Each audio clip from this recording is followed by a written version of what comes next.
Salut à tous et bienvenue sur le Top Découvert. Nous réécrivons en permanence notre histoire au gré des fouilles archéologiques.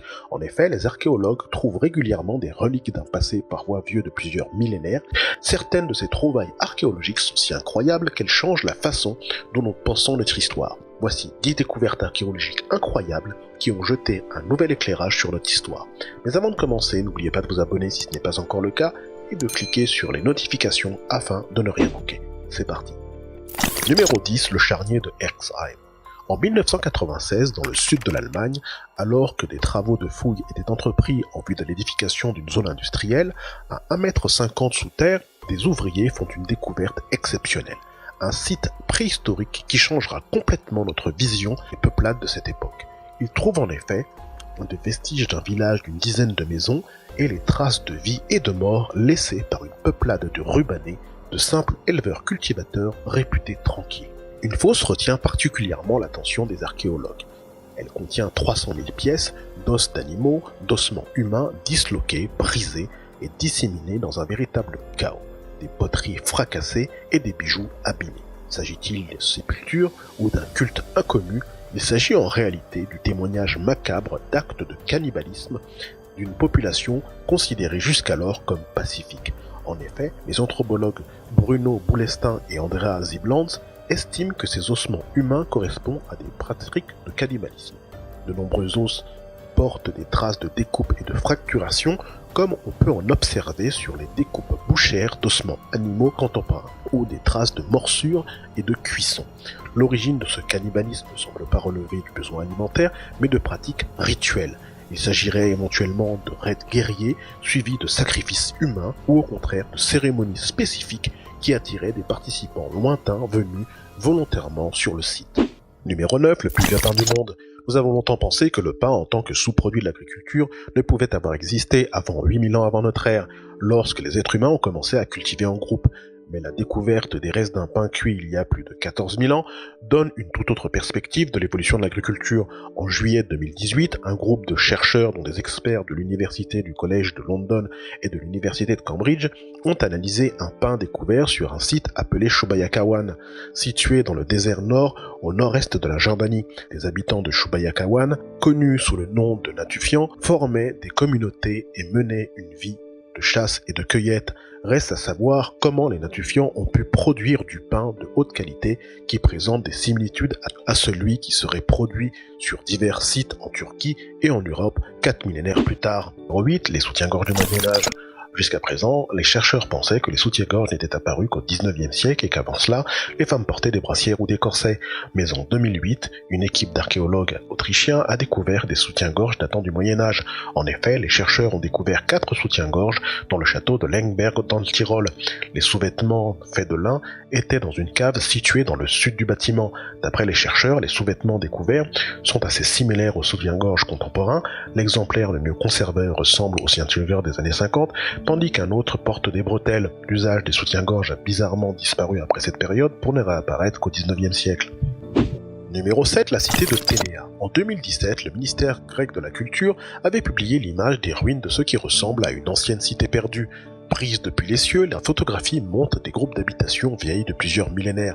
Le 13 novembre 2018, le ministère a annoncé que le site, situé dans la région du Péloponnèse, dans le sud de la Grèce, cache en fait les ruines d'une cité antique qui n'existait jusqu'ici que dans les livres, Ténéa. Son histoire, il y a bien longtemps, à une époque indéfinie, le roi troyen Paris enlevait la belle Hélène, femme du roi de Sparte, Mélénas.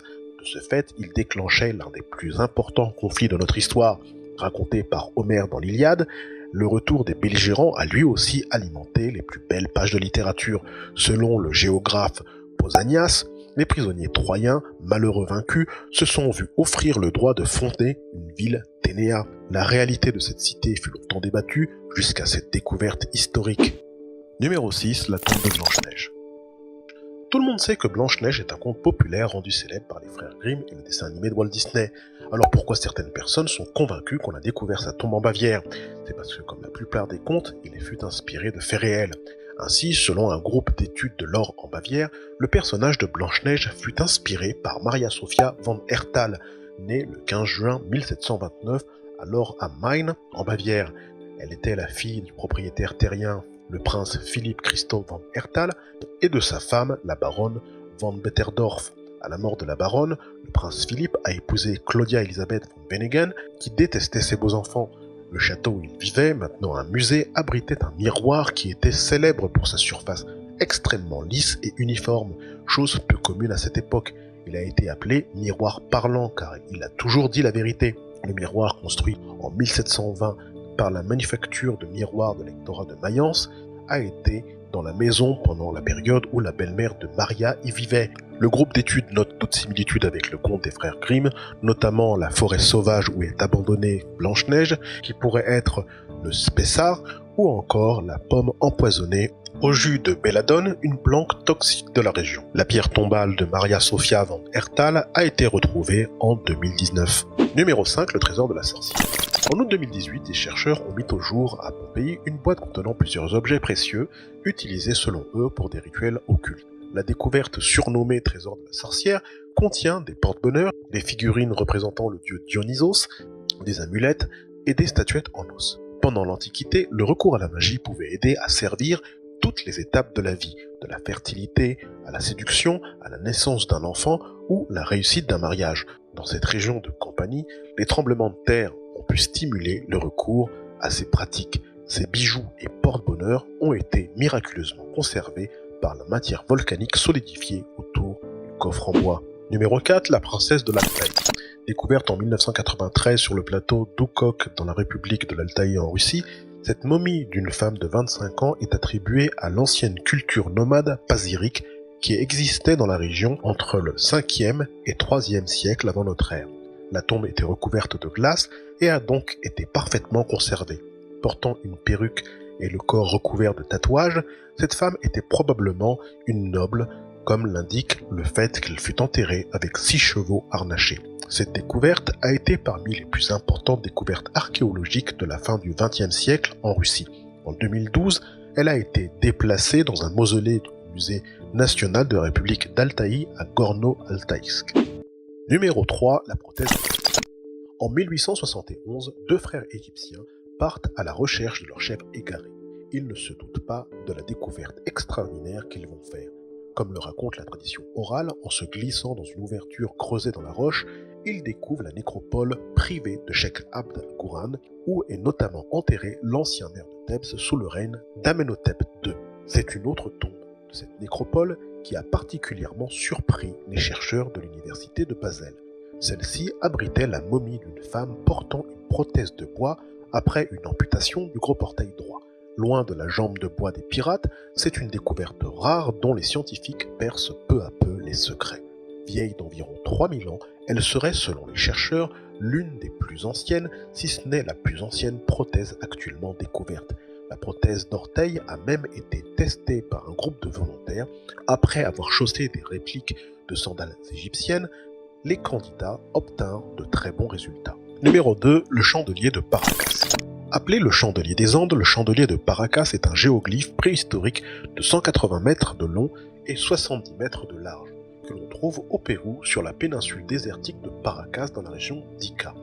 Les tranchées creusées jusqu'à 60 cm dans le sable dur forment ce géoglyphe étrange qui ressemble étrangement à un candélabre, mais les archéologues ont du mal à croire qu'il s'agisse d'une représentation d'un chandelier à plusieurs branches. L'époque de construction du chandelier n'est pas connue. Des poteries ont été trouvées à proximité et datées d'environ 200 ans avant notre ère. On présume que ces poteries ont appartenu aux Paracas, une civilisation précolombienne ayant occupé la péninsule au premier millénaire avant notre ère, mais on ignore s'ils furent impliqués dans la création de ce géoglyphe. Bien que l'on soit tenté de rapprocher ce géoglyphe de ceux de Nazca, ceux-ci sont distants de 200 km et rien ne permet de les lier. Les auteurs du géoglyphe, leur époque et leurs motifs restent donc inconnus. À ce jour, plusieurs hypothèses aux sérieux divers ont toutefois été avancées. Selon l'une de ces hypothèses, le géoglyphe serait la représentation d'un trident ou du bâton de Viracocha, dieu de la mythologie inca et pré-inca. D'autres y voient une stramoine, une plante hallucinogène, aussi appelée herbe au fou. Pour d'autres encore, il s'agirait du motif de l'arbre monde mésoaméricain. Numéro 1, les statuettes. Donc des milliers de statuettes en argile appelées togu ont été retrouvées au Japon. Datant de l'époque néolithique Jomon, vieille de 2300 à 10 000 ans, ces statuettes en argile représentent des hybrides humains-animaux portant ce qui ressemble à des casques avec des lunettes de protection. Certaines ont d'étranges têtes allongées et d'autres ont des yeux en forme d'amande. Mais surtout, les Dogu, environ 15 000 d'entre eux, les yeux sont très grands par rapport au corps de la figurine.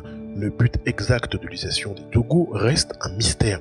Il se peut que les anciennes cultures aient façonné l'argile Dogu pour éloigner les mauvais esprits ou comme un objet utilisé pour des rituels de fertilité. Certains courants de pensée prétendent qu'elles ont été conçues pour mettre en scène de vraies figures humanoïdes qui sont entrées en contact avec les peuples anciens, tandis que d'autres prétendent qu'elles sont des figurines divines utilisées pour les cérémonies chamaniques. Voilà qui conclut cette liste. Si ça vous a plu, n'hésitez pas à cliquer sur le bouton like et à vous abonner si ce n'est pas encore le cas. À très bientôt.